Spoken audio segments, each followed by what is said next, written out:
And welcome to The Rest is Football with Micah Richards, Alan Shearer and me, Gary Lineker. The penultimate set of Champions League group stage fixtures are complete and, there's plenty to play for going into the final games next week. Liverpool are safely through to the round of 16 already. Manchester City must win their final game to stay in the competition. Who thought we would have said that a few months ago? But before we get into action, have you had a needle and thread on you, Micah? for those that don't understand what I'm talking about, Micah was getting a bit excited. I think it was the Barcelona winner in the 5-4 victory, and jumped up and off popped his button. To all the viewers of CBS saw it bounce off his jacket onto the table. I had a good Christmas, didn't I? A good Christmas. A couple of weeks off. I was going to say, is either eating too much or in the gym too much, one of the two. Suit was a little bit tight, and it was last minute, like you said. Rafinha, wasn't it? And we have got when we say names, when we do CBS, we sort of say names in sort of their accent. So I got up to say Rafinha. And as I got up, I was just like, this is too tight. This is too tight. And it just exploded, honestly. And just a brand new suit that as well, Brand new suit. I just need to clarify one thing there. What do you mean you do accents with what you're talking about? I knew you put... Okay, so how would you say Rafinha in the Brazilian... You wouldn't say Rafinha in a Yorkshire accent, or you wouldn't say Rafinha, mate, in a London accent, or Geordie. I don't know how you would say it in Geordie. I'm not even going to attempt that.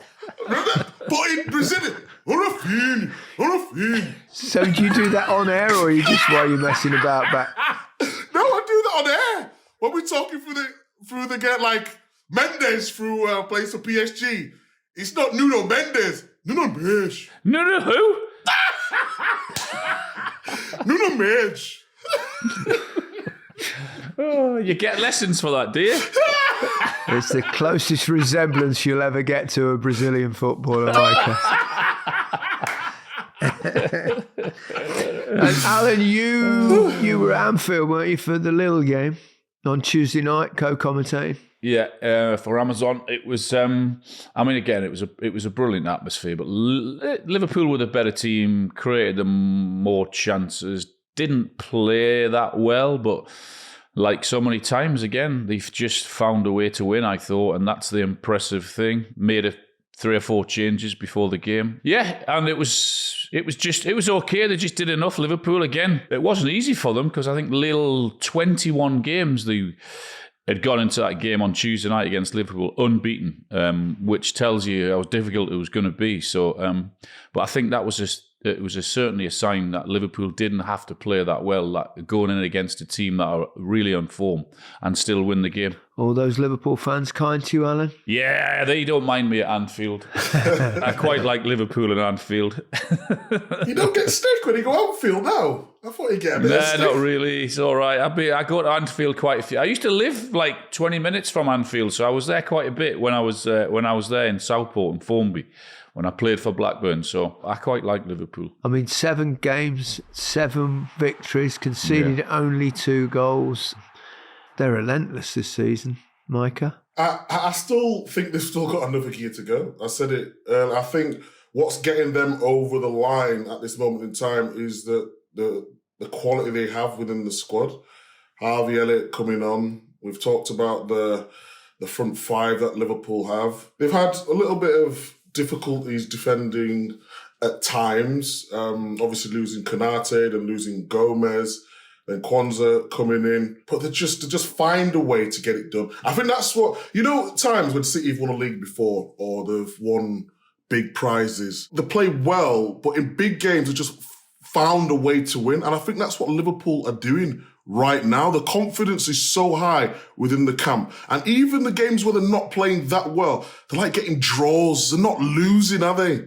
And I think that is the difference. And when the momentum starts going in the dressing room and you're thinking, we don't even have to play well to win, then the confidence is always going to be up. So they've got a good chance to do The double this year. They're 1-0 up and then Lille go down to 10 men. You think, here we go. But then Lille sort of go down the other end and equalise. And you think, right, okay, this might be a bit of a test. But then 5 or 6 minutes later, there's just no panic. Harvey Elliott gets his goal, albeit it was a huge deflection. But it's just like, it's just so happening for them at the minute, Liverpool. They're flying. And Salah banged one in again. 50th goal in European competition. I thought it was a really good finish, that. Really good. Yeah, it sort of just bobbled up a little bit, and he just used the bobble to guide it past the goalkeeper, just lifted it ever so slightly, curled in. I just thought it was a really good finish, that. It's a great finish, yeah. I thought the keeper was like, shall I come? And he realised that he couldn't sort of get there. And once he was caught in no man's land and he couldn't get to the ball, it was such a clever finish. He had a one maybe 5 or 10 minutes after that, very similar, where he had a 1v1 where he used his body brilliantly to keep the defender away from the ball, and he just couldn't get the whip on it inside the post. But that was always an option for them with Salah on that side, the long diagonal ball into him, and it was that his goal was just a great finish, and his stats, his numbers are off the charts, aren't they? Just ridiculously good. Yeah, he's a world-class footballer. He really is. Incredible. Would the Manchester City ambassador like to make a statement? We're doing this on Thursday morning, the morning after the night before. Micah, what on earth has gone on? I don't know. Collapsed again. We've looked at different things.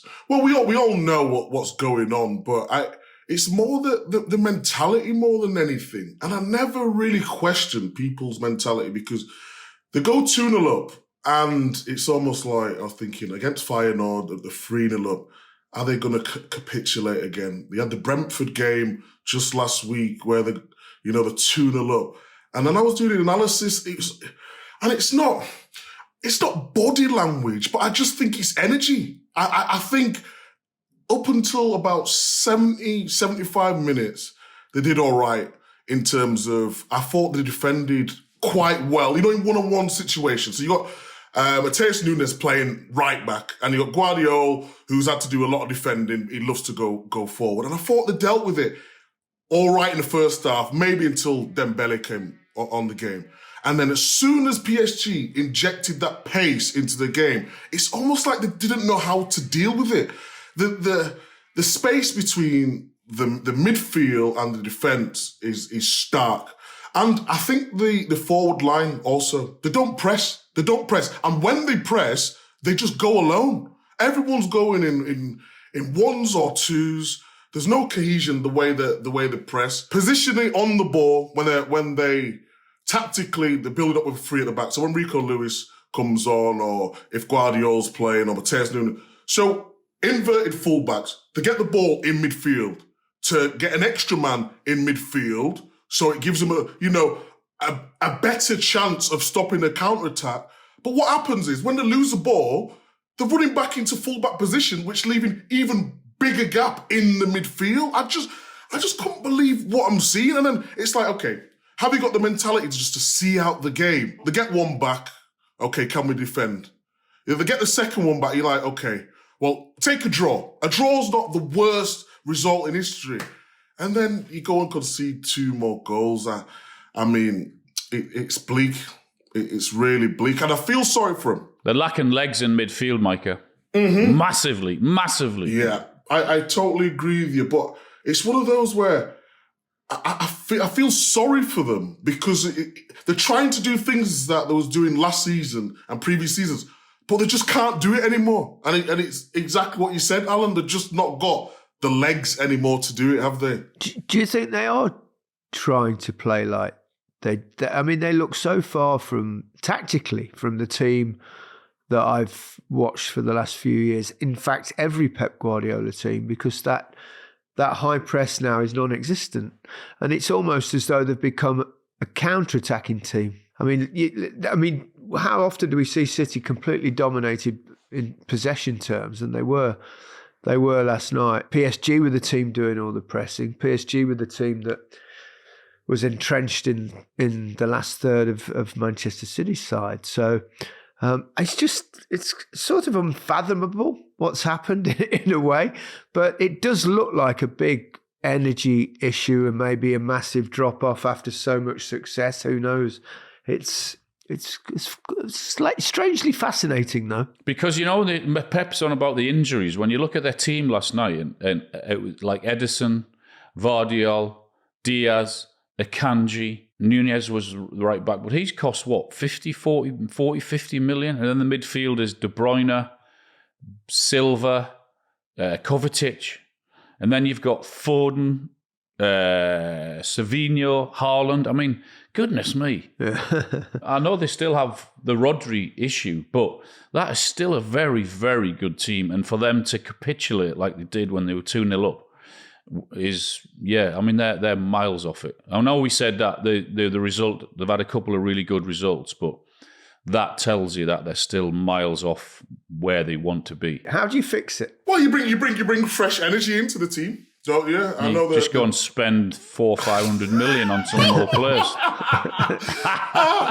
Alan, don't be jealous because you can't spend all that money that you've got. It's like you go into the bank and you've taken the wrong card and they say, sorry, you can only take out £100 a day today, Alan. Hey, we didn't have a big summer, Man City, did we? We bought in Savinho, and now we need to spend. I think it's obvious, it's evident for everyone to see. But in answer to your question before, guys, I think they are trying to play the same way, or tactically.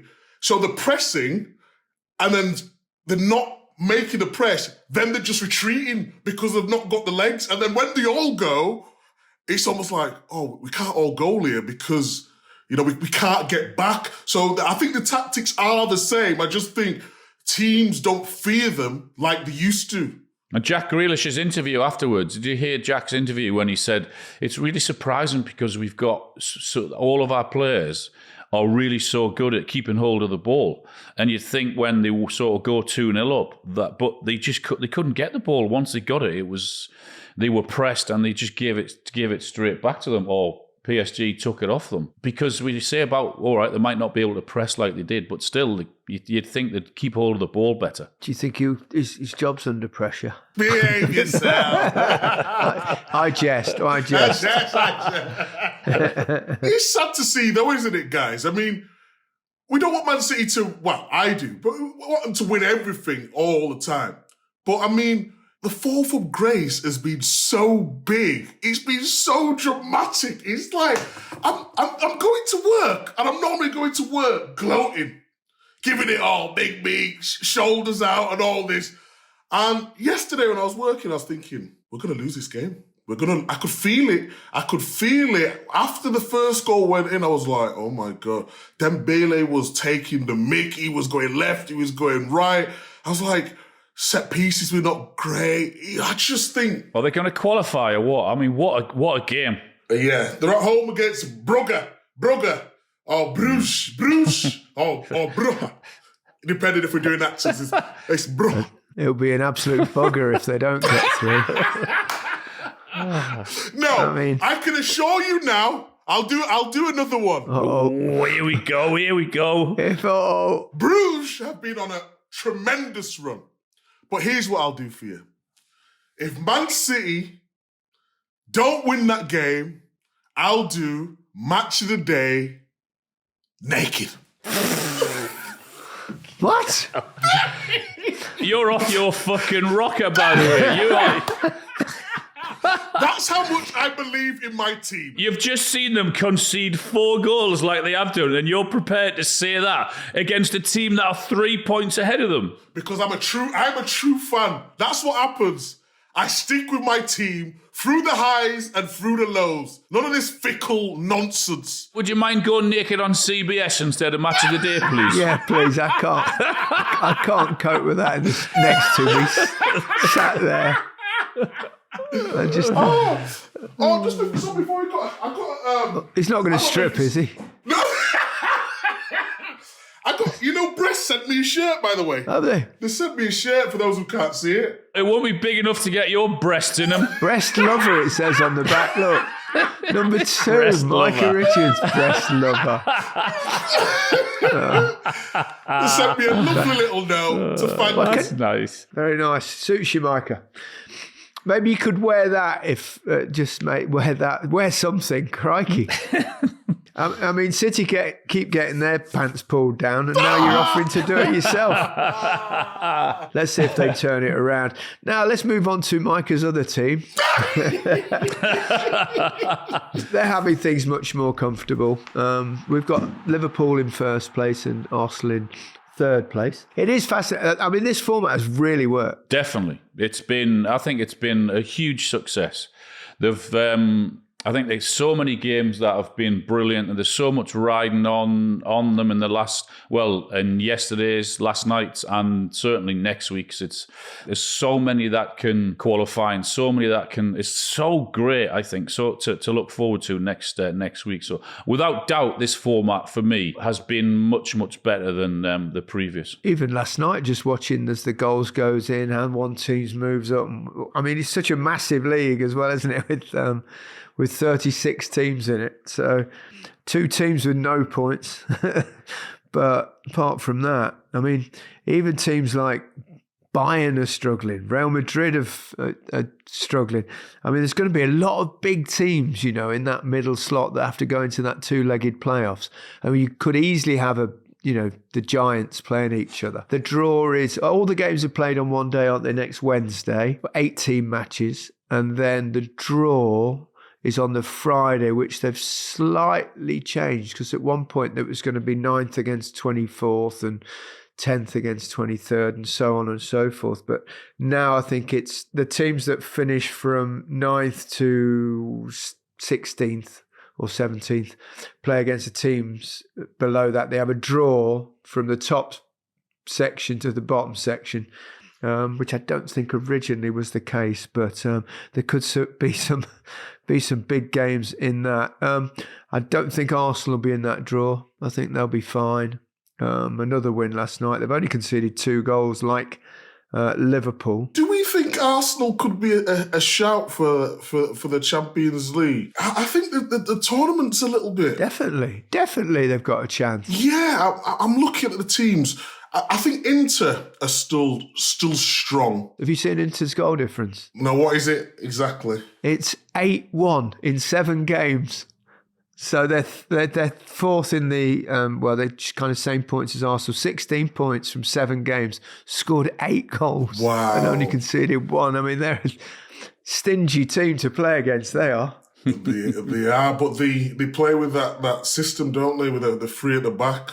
Bastoni put a lovely ball in for Martinez as well. So I'm looking at Arsenal, I'm looking at Inter, Liverpool, of course, but it's just whether Liverpool can juggle both Champions League and Premier League at the same time. Maybe teams will think we'll just focus on one competition if they get through. Real Madrid, for the first time with the big boys, with Kylian Mbappe, Vinicius and Rodrigo, they're starting to, I don't know, it was a game they expected to win. And then Barcelona as well. Oh, what a game that was. Incredible, wasn't it? I mean, Rafinha's header. I mean, the keeper blasted it at him from, I don't know, the edge of his own box. And I don't know whether he deliberately headed it or he just hit his head. I don't think I've ever seen a header scored from 30 yards.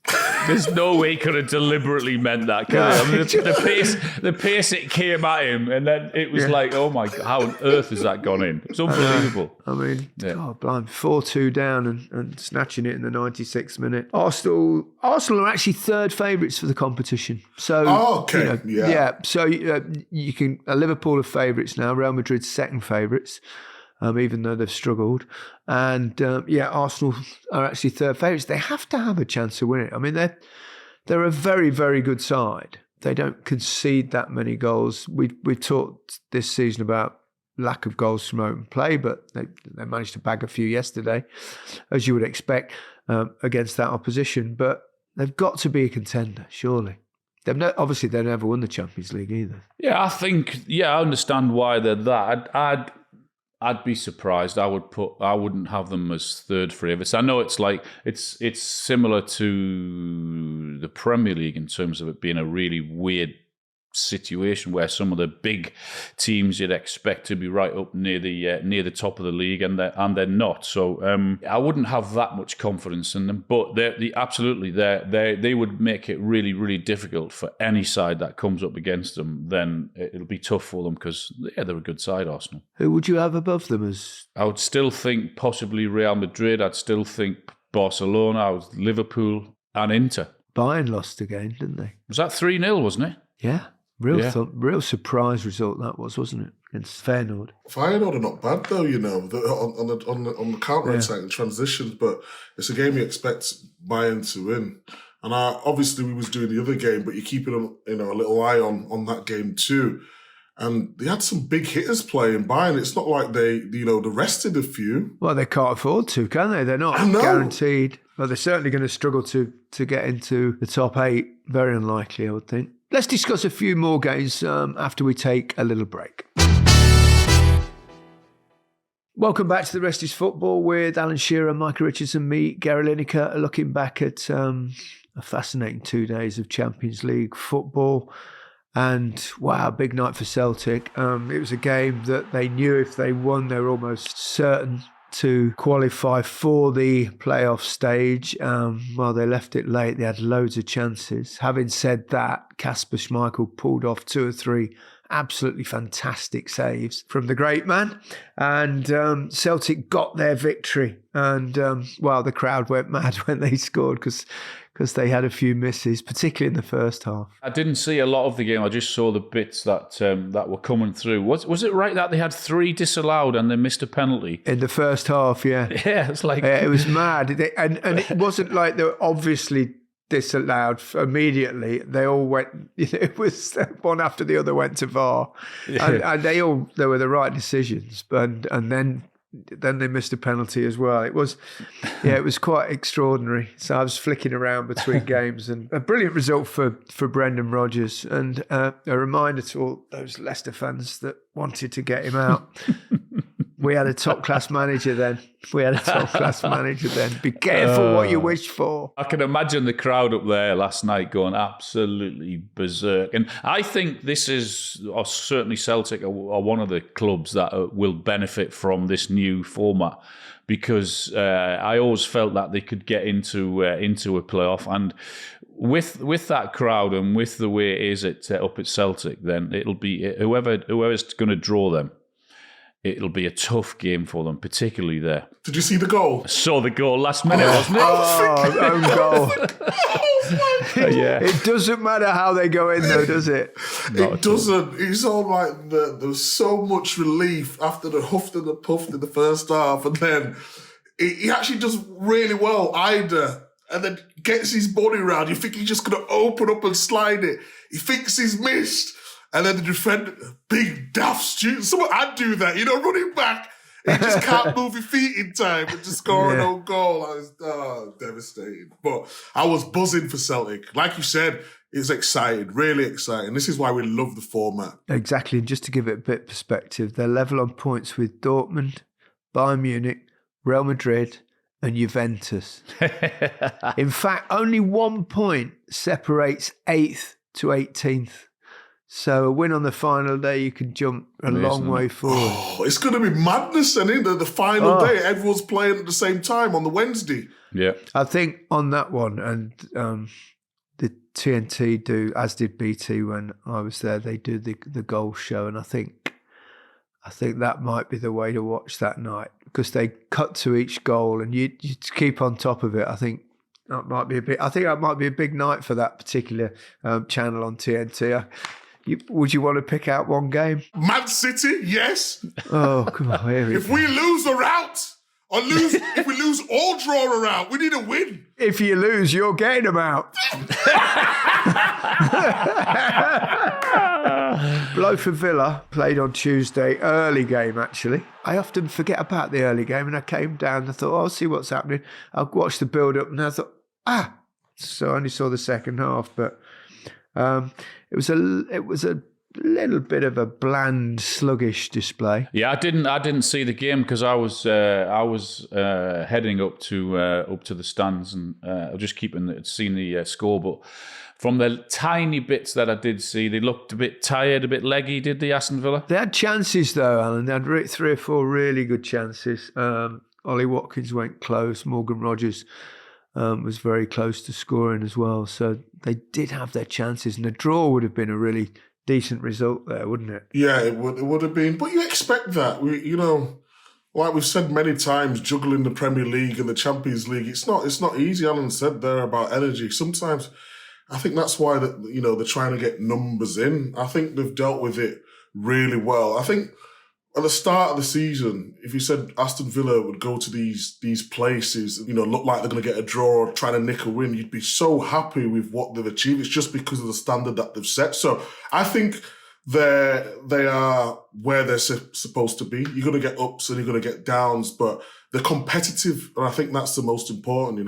I agree with you, Micah. I think if they were to get into a playoff, then I think I still would fancy them with that atmosphere at Villa Park and all of that. Then I would fancy them in a playoff game. I think Villa probably get in the top 8 though. I mean, they've got Celtic at home. And Celtic are pretty well. They are assured, aren't they, of being in that mid-table stage in the playoffs.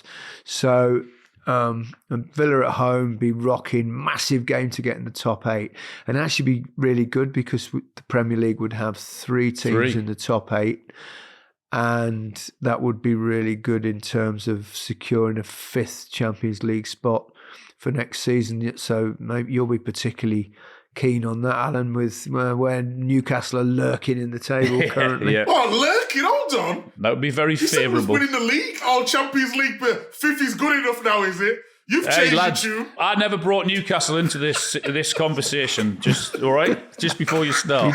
You were the first person to mention the word Newcastle in the town.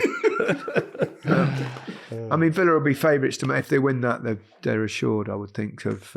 It's just mad. Don't you think the league is just mad because you're just looking at all the fixtures. You're looking at... And there's so many permutations of, away wins and goal scored and all this. And then on the last day, it's going to be carnage because it's hard to keep up, isn't it? There's certain teams that are already out now.